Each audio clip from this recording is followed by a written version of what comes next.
So, I have been dabbling a lot with one of my all-time favorite attacks in Elden Ring, which is the Dryleaf Arts R2. And this attack actually has a lot going for it. For the speed it has a really good amount of poise damage. The range is not too bad. The poise damage, by the way, is around 200. I might be wrong, but it does a lot of poise damage, so that's cool. So what I tried to make work here is a route that allows me to either land the R2 more consistently or keeping the priority with a different weapon, which is the Halberd. So the Halberd we all know and hate or love, you can choose this, but the Halberd has some good range, right? It's also not too slow. What makes it also really cool, the offhand L1 here will true combo into the R2. This is extremely consistent and only happens like once or twice that it didn't true combo, but that was probably human error.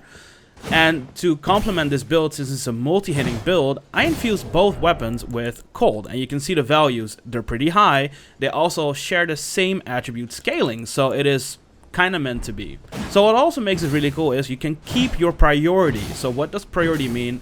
All these attacks do pretty high poise damage. So if they try to mash out of this, it's not the smartest because they all do high enough poise damage to stop mashing. And you guys know mashing is very common in the arena. So everything in like one package is a pretty cool combo, but it doesn't stop here. The weapon art I chose here is a weapon art I rarely see.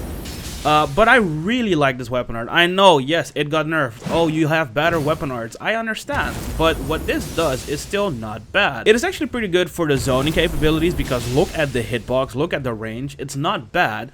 But out of this sequence, it acts like a very good phantom proc tool. So if people panic roll out of this, Hoarfrost Stomp has a very big chance to either phantom proc the cold afterwards or just straight up clip them out of the rolls. Also, what I really like about the Hoarfrost Stomp is the initial cast itself also builds cold, right? It is not only the shatter effect, which you see afterwards, that does the cold proc. No, it is a two-part attack, which is really nice.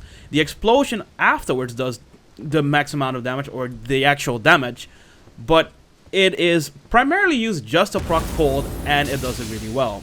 And to finish this entire build, we have the Shattered Stone Talisman, since we are focusing on the kicks and also the Hoarfrost Stomp, and the R1 moveset of the Dryleaf Arts is primarily focused, in my opinion, on kicks. All the good attacks are kicks. The R2, the crouching R1, the jumping heavy, and the fly kick. And I love the fly kick. It might be really bad, but I mean, it's a fly kick. Dude, come on. But yeah, this build was really fun to use. Also pretty easy to pilot. It did the job quite well.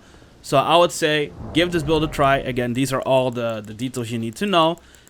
And I'll see you in the next one. Take care.